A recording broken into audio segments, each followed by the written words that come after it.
नमस्कार दोस्तों, education classes Ramu में आपका स्वागत करता हूं। दोस्तों, आज की वीडियो जो हमारा स्टैटिक जीके का पार्ट चल रहा था उसका आज हमारा 7वां पार्ट है। 6 पार्ट मैंने आपको करा चुका हूं। अगर उन वीडियो को अगर आप नहीं देखे होंगे तो ज़रूर आप देखिएगा। और एक चीज़ आपको बता दूं कि शिक्षक भर्ती से रिलेटेड फ्री में नोट्स पीडीएफ आपको चाहिए तो लिंक वीडियो के डिस्क्रिप्शन में टेलीग्राम चैनल का दिया गया है, वहां से जाकर आप उस टेलीग्राम चैनल से ले सकते हैं। तो आज की वीडियो हमारा है स्टैटिक जीके का पार्ट 7 और मैं आपको बता दूं कि 6 पार्ट तक 100 प्रश्नों तक कर चुके थे। यानी कि देखिए, जैसे ही हमारा 100 प्रश्न समाप्त होता है फिर से पहला प्रश्न स्टार्ट हो जाता है अगला टॉपिक का। मतलब यहाँ से 100 प्रश्न हमारा समाप्त हो गया था 6 वीडियो में, तो हमारा अगला जो पार्ट स्टार्ट हुआ वो हुआ पहला प्रश्न से स्टार्ट हो जाता है और फिर ऐसे ही ये 100 प्रश्नों तक चलेगा। तो ये 500 प्रश्नों की महत्वपूर्ण सीरीज है, तो इस वीडियो को जरूर देखिएगा। वीडियो पसंद आए तो चैनल को लाइक शेयर सब्सक्राइब आप जरूर करिएगा। तो चलिए दोस्त, अब चलते हैं सीधे अपने प्रश्न नंबर पहले पर। प्रश्न नंबर पहला कह रहा है कि बोल्शेविक क्रांति कब हुई थी? तो 7 नवंबर 1917 में रूस में। और कौन इसके नेतृत्व करता थे? तो लेनिन थे। ये एक महत्वपूर्ण दार्शनिक भी थे, तो ध्यान रखिएगा। आगे चलते हैं प्रश्न नंबर दूसरा पर। प्रश्न नंबर दूसरा करा कि विश्व में सर्वप्रथम मुद्रण की शुरुआत कहाँ हुई थी? तो विश्व में सर्वप्रथम मुद्रण की शुरुआत की अगर हम बात करें तो वो चीन में हुआ था। और एक चीज याद रखिएगा, कागजी मुद्रा जारी करने वाला पहला देश कौन सा है? तो वो भी चीन ही है, तो ध्यान रखिएगा। आगे चलते हैं प्रश्न नंबर तीसरा पर। और भारत में के लिए पहली फैक्ट्री एक्ट कब पारित हुआ था? तो वह 1981 में पहला फैक्ट्री एक्ट पारित हुआ था। कि तो कौन उस समय शासक था? तो लॉर्ड रिपन उस समय शासक था अंग्रेजों के तरफ से। एक चीज ध्यान रखिएगा, 10 की आधार जनगणना जो है लॉर्ड रिपन के समय में 1881 में हुआ था। तो याद रखिएगा, 10 की जनगणना की शुरुआत यानी कि नियमित जनगणना आप कह सकते हैं हर 10 वर्ष में, उसकी शुरुआत 1881 में हुआ था। लेकिन प्रथम जनगणना की बात करें तो 1872 में मेयो के शासनकाल में हुआ था पहली बार जनगणना। और 10 की जनगणना की शुरुआत तो 1881 में लॉर्ड रिपन के शासनकाल में हुआ था। इस चीज को ध्यान रखिएगा। प्रश्न नंबर चौथा है कि पूर्ण स्वराज की मांग का प्रस्ताव कांग्रेस के किस वार्षिक अधिवेशन में पारित हुआ था? तो 1929 का लाहौर अधिवेशन जो हुआ था, अध्यक्ष पंडित जवाहरलाल नेहरू थे, उसमें जो है इन्होंने पूर्ण स्वराज की मांग रखी थी। तो ये इंपॉर्टेंट है, कई बार पूछा जाता है, तो ध्यान रखिएगा। आगे चलते हैं प्रश्न नंबर 5वां। अखिल भारतीय ट्रेड यूनियन कांग्रेस की स्थापना किसने किया था? तो NM जोशी ने किया था, 1920 में यह किए थे। आगे चलते हैं और अगला हमारा है प्रश्न नंबर 6। बिहार में 2011 की जनगणना के अनुसार सर्वाधिक जनसंख्या घनत्व वाला जिला कौन सा है? तो कौन सा जिला है? तो शिवहर जिला जो है सर्वाधिक घनत्व वाला जिला है। और पूरे भारत में पूछेगा कि सर्वाधिक जनसंख्या घनत्व वाला राज्य कौन सा है, तो वह बिहार का ही नाम आता है। तो ध्यान रखिएगा, जनगणना 2011 के अनुसार ये सब चीजें हैं।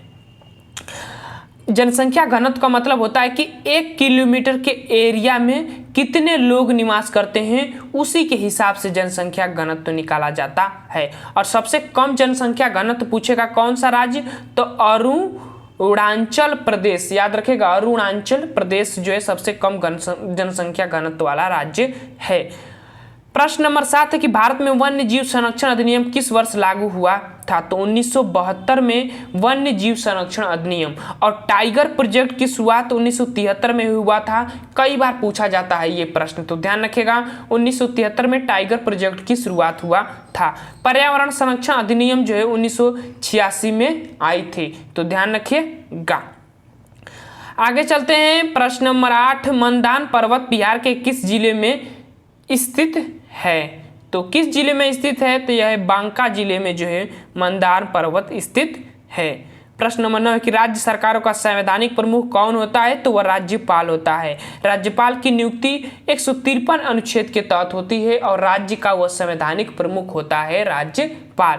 उसी तरह राष्ट्रपति जो है संघ का संवैधानिक प्रमुख होता है और राष्ट्रपति की नियुक्ति अनुच्छेद 52 के तहत होता है। तो ध्यान रखिएगा, वह संघ के जो है संवैधानिक प्रमुख होता है राष्ट्रपति। ध्यान रखिएगा, राष्ट्रपति जिस तरह केंद्र सरकार के पास होता है उसी तरह राज्य सरकार के पास राज्यपाल का पद होता है। याद रखिएगा, राज्यपाल जो है राष्ट्रपति के प्रयाद पर्यंत कार्य करते हैं। जब तक राष्ट्रपति की इच्छा रहेगी तभी वो अपने पद पर बने रहेंगे। तो ध्यान रखिएगा। प्रश्न नंबर 10 है कि आर्य समाज की स्थापना कब हुई थी, तो 1875 में स्वामी दयानंद सरस्वती ने किया था आर्य समाज की स्थापना। कहाँ पर, तो बंबई में। ध्यान रखिएगा, 1875 में कहाँ पर, बंबई में। वेदों की ओर लौटो का नारा जो है स्वामी दयानंद सरस्वती ने दिया था और सत्य प्रकाश का पुस्तक जो थी इनकी वो भी इन्हीं ने लिखा था, दयानंद सरस्वती। काफी महत्वपूर्ण व्यक्ति थे। इनके बचपन का नाम मूल शंकर था। तो ध्यान रखिएगा, मूल शंकर जो है इनके बचपन का नाम था। और इनसे रिलेटेड एक पॉइंट आता है कि इन्होंने एक नारा दिया था कि वेदों में संपूर्ण सच्चाई निहित है। ये नारा भी इनका काफी महत्वपूर्ण था, ध्यान रखिएगा। और इनकी मृत्यु की अगर हम बात करें तो जोधपुर के एक शासक थे जसवंत सिंह, उन्हीं के दरबार में गए थे और वहां पर इनको एक नन्ही नामक वेश्या जो थी इनके प्ले में भोजन में ही जहर डाल दिया था और ये इनकी वहां पर मृत्यु हो गई थी नन्ही नामक वेश्या की वजह से। और एक पॉइंट सबसे ज्यादा पूछा जाता है कि वेलेंटाइन चिरोन ने भारतीय शांति का जनक जो है इन्हीं को कहा जाता है, स्वामी दयानंद सरस्वती को भारतीय शांति का जनक वेलेंटाइन चिरोल ने कहा है। याद रखिएगा, वेलेंटाइन चिरोल ने कहा है, याद रखिएगा, ये इंपॉर्टेंट है, कई बार पूछा जाता है। चिरोल, इन्हें भारतीय शांति का जनक कहते हैं, वेलेंटाइन चिरोल ने कहा है। आगे चलते हैं, प्रश्न नंबर 11, अपसौर की स्थिति कब बनती है, तो 4 जुलाई को पृथ्वी सूर्य की अधिकतम दूरी होती है, उसी को अपसौर की स्थिति कहते हैं। इसको दो तरीकों से ध्यान रखिएगा, जैसे मैं आपको मैप से समझा रहा हूं। जैसे ये सूर्य है और ये स्थिति जो है पृथ्वी की, यानी कि यहाँ पर पृथ्वी और यहाँ पर पृथ्वी, तो ये सबसे ज़्यादा दूरी हो जाती है और ये सबसे ज़्यादा नज़दीकी हो जाती है।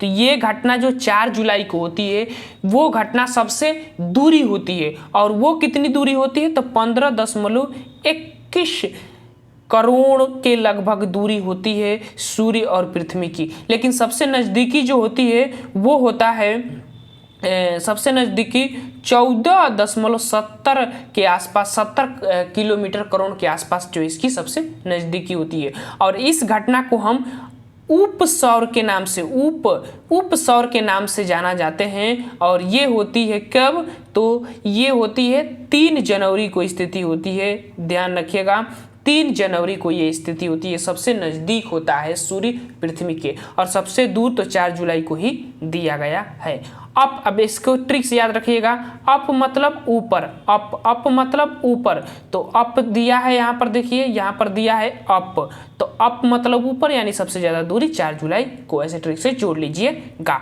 और उपसौर की स्थिति 3 जनवरी को पृथ्वी की सबसे नज़दीकी होती है, 14.70 करोड़ के आसपास होता है। तो ध्यान रखिएगा।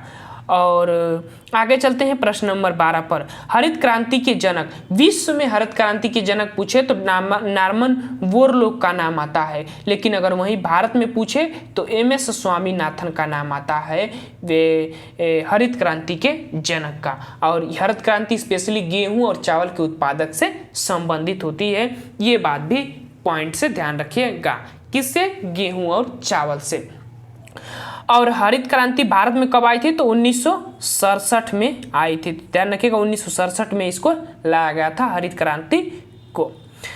आगे चलते हैं, प्रश्न नंबर 13 है कि किस अर्थशास्त्री के अनुसार अर्थशास्त्र मनुष्य के भौतिक कल्याण का अध्ययन है, तो यह मार्शल के अनुसार ये बात कही गई है कि अर्थशास्त्र जो है मनुष्य के भौतिक कल्याण का अध्ययन होता है। और अब चलते हैं आगे, प्रश्न नंबर 14 है कि पुष्टाज या पुष्टा घास का मैदान कहाँ पाया जाता है, हंगरी। कहीं कहीं यूरोप दिया रहता है, तो याद रखिएगा कहीं कहीं यूरोप दिया रहे तो यूरोप पर आप चले जाइएगा। हंगरी यूरोप का ही एक देश है और ये पुष्टाज घास का मैदान यूरोप में पाया जाता है। पटाना घास का मैदान श्रीलंका में पाया जाता है। तो ध्यान रखिएगा, श्रीलंका में पटाना घास का मैदान पाया जाता है। और एक चीज आपको बता दें कि एशिया और यूरोप के बॉर्डर पर स्टेपीज घास का मैदान पाया जाता है, कि यानी कि स्टेप लेकर यूरोप गया, ऐसे ट्रिक से जोड़ सकते हैं। तो स्टेपीज घास का मैदान एशिया और यूरोप के बॉर्डर पर पाया जाता है। पुष्टाज घास का मैदान यूरोप में कह सकते हैं या हंगरी में कह सकते हैं। पटाना घास का मैदान श्रीलंका में पाया जाता है। आगे चलते हैं, और पार्कलैंड घास का मैदान कहाँ पाया जाता है, तो ऑस्ट्रेलिया में पाया जाता है। और एक ऑस्ट्रेलिया का और घास का मैदान है वह डाउन्स घास का मैदान जो है ऑस्ट्रेलिया में पाया जाता है, ये भी ध्यान रखिएगा। तो दो घास, पार्कलैंड घास का मैदान ऑस्ट्रेलिया में, डाउन्स घास का मैदान ऑस्ट्रेलिया में। 15 कुर्लगार्डे किसके लिए प्रसिद्ध है, तो सोना के लिए कुर्लगार्डे जो है प्रसिद्ध है। यह एक ऑस्ट्रेलिया में स्थित शहर है कुर्लगार्डे।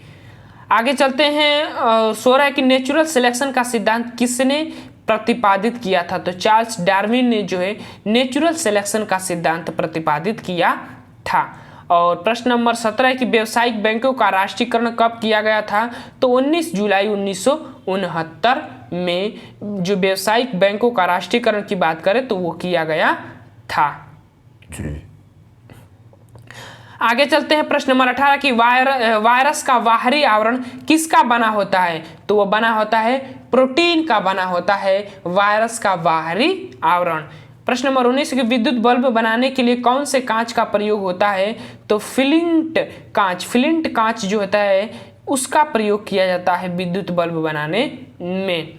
आगे चलते हैं, स्पेन में गृह युद्ध की शुरुआत कब हुई थी, तो 1936 में हुआ था। प्रश्न नंबर 21 के रेड इंडियन कहाँ के मूल निवासी हैं, तो ये अमेरिका के मूल निवासी है। रेड इंडियन एक जाति होती है, वो कहाँ के निवासी हैं, तो स्पेशली अमेरिका के निवासी है।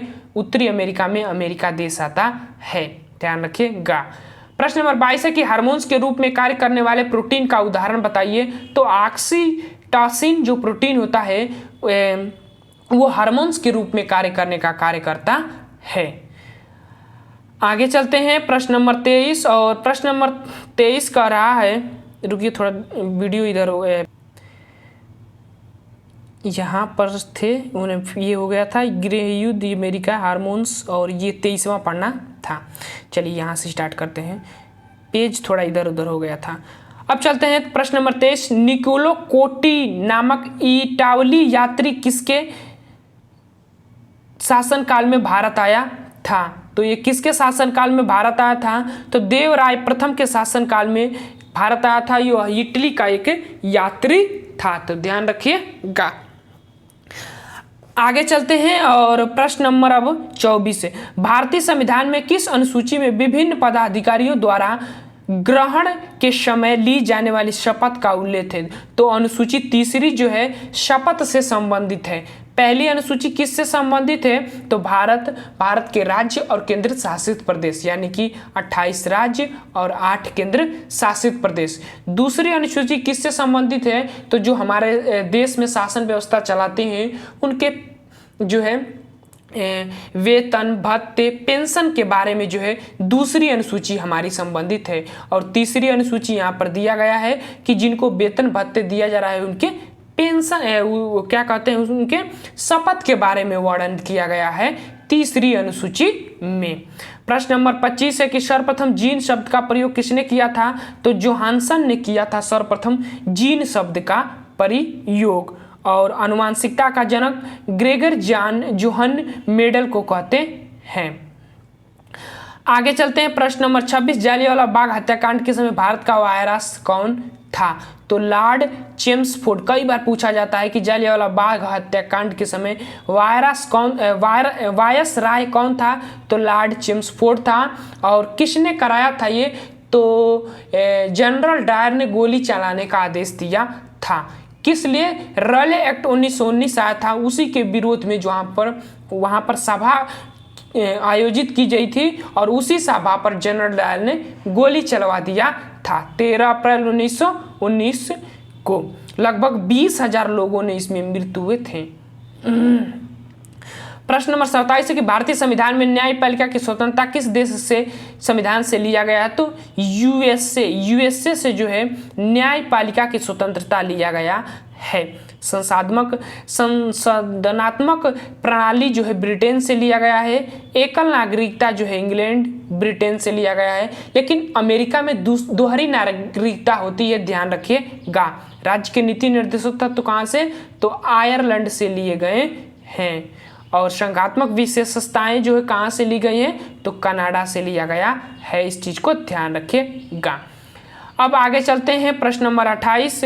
-CHO अभिक्रियाशील मूलक का नाम क्या है? तो एल्डिहाइड है इसका नाम, यानी कि -O ईथर और इक्वल C बराबर 0 कोटीन होता है और OH बराबर अल्कोहल होता है इसमें।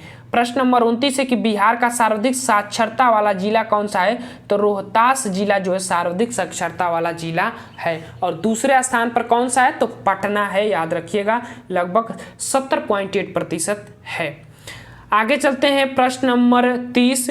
पृथ्वी दिवस प्रतिवर्ष कब मनाया जाता है? तो 22 अप्रैल को पृथ्वी दिवस मनाया जाता है। 1952 में पृथ्वी सम्मेलन हुआ था, जो कि रियो डी जेनेरियो शहर में हुआ था, ब्राजील के, आपको पता ही होगा। तभी से 22 अप्रैल 1992 में बैठक हुई थी, तो 22 अप्रैल को पृथ्वी दिवस मनाया जाता है।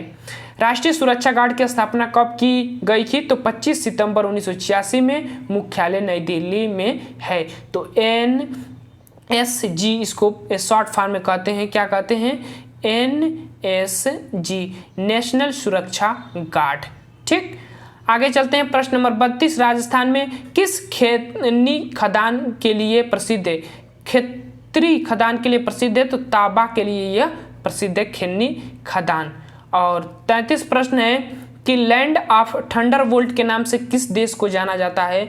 तो भूटान को लैंड ऑफ थंडरबोल्ट के नाम से जाना जाता है। और लैंड ऑफ व्हाइट एलिफेंट के नाम से थाईलैंड को कहा जाता है। सफ़ेद हाथियां जो है थाईलैंड में पाई जाती है। तो आज के लिए बस इतना ही रहते हैं। 34वें प्रश्न से हम अगले वीडियो में स्टार्ट करेंगे, पार्ट 8 में। तो चलिए दोस्त, वीडियो को समाप्त करते हैं। वीडियो पसंद आए तो चैनल को लाइक शेयर सब्सक्राइब आप जरूर करिएगा। Thank you for watching this video.